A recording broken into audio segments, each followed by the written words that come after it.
What if I told you South Korea has its very own Dwayne the Rock Johnson?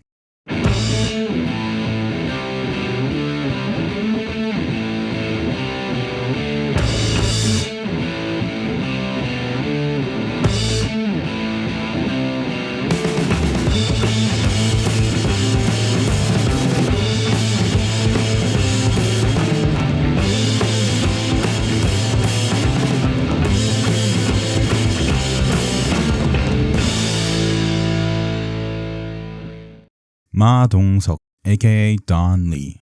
I'm sure most of you have seen his face before, even if you've never seen any of his movies. He blew up internationally with Train to Busan in 2016, and more recently, he played Gilgamesh in Eternals, a role that, unfortunately, couldn't save the movie from being terrible.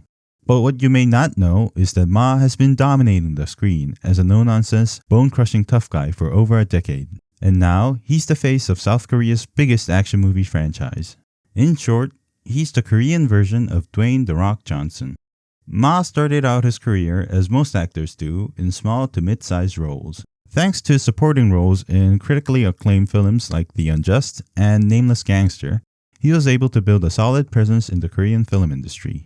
But back then, he wasn't the hulking presence he is now, both physically and figuratively as well. In fact, he used to get beat up a lot. His transformation into the ultimate tough guy began with The Neighbor. Just for reference, this guy is a maniac serial killer. 했다 어쩔래? 뭐? 귀새끼 아가리 빰딱으로 확 찢어버려 이거 어디다 대고? 저기 칼빵이 있네? 하나 둘 셋 넷 다 6학년이냐? 차 빼 이 개새끼야 바빠! Ma's true breakout moment came in Train to Busan, where he literally punched zombies to death. The film grossed nearly $100 million worldwide, rocketing him to superstardom. But while Train to Busan put him on the map, his real Dwayne the Rock Johnson moment came in The Outlaws, a film that, in my opinion, is his magnum opus. Ma plays, the grizzled badass detective who keeps the local gangs in check, occasionally accepting a little incentive here and there. When he's not breaking up street fights by literally breaking the guy's hand, he's forcing rival gang bosses to pose for a friendly photo. But when a new breed of gangsters arrive, ones more ruthless and violent than any the city has ever seen before, he must now hunt them down and restore order the only way he knows how. At first glance, The Outlaws may seem like your typical action flick, and to be fair, that's not entirely far from the truth. But here, it's the case of a simple concept executed to perfection. Our protagonist, Detective Ma, is an absolute unit. He one-shots bad guys like it's a casual workout. But how do you make a movie about a seemingly invincible protagonist actually interesting? Simple. You give him an antagonist who's equally terrifying. Enter Jang Chen, the ruthless Korean-Chinese gang leader. 내 이렇게 죽기 싫소. 뭐이란 이 새끼. 너를 왜 죽이니? 어? 너를 왜 죽여? 너는 그 돈 갚기 전에 죽고 싶어도 못 죽는다. 알았어? If Ma is an immovable object, Jang Chen is the unstoppable force. Even hardened gangsters cower in his presence. 형님, 밖에 있는 놈들 어떻게 할까요? 그거 빼면 죽는다. Throughout the film, these two tear through each other's crews like a storm, yet somehow never cross paths, building up to a final confrontation that feels inevitable. And when it finally happens, it does not disappoint.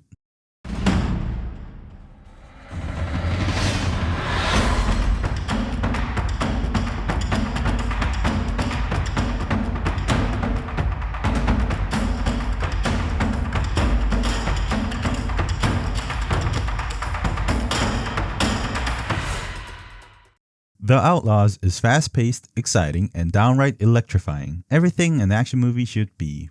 Plain and simple, it's just pure fun. With his rise to superstardom, some fans have begun to worry, is Ma getting typecast? And honestly, I get it. Look at The Rock. He plays the same role in every movie, and after a while, it gets repetitive. Ma has faced a similar issue. He's been playing variations of the same unstoppable badass for years now, and The Outlaws has exploded into a full-blown mega franchise, with 4 movies and more on the way. But here's what sets Ma apart from his American counterpart, humility. In Korean culture, humility is a highly valued trait. Compare that to The Rock, who reportedly has a ridiculous contract clause in Fast and Furious that prevents him from losing a fight or even getting punched more times than Jason Statham. This probably won't be an issue for Ma.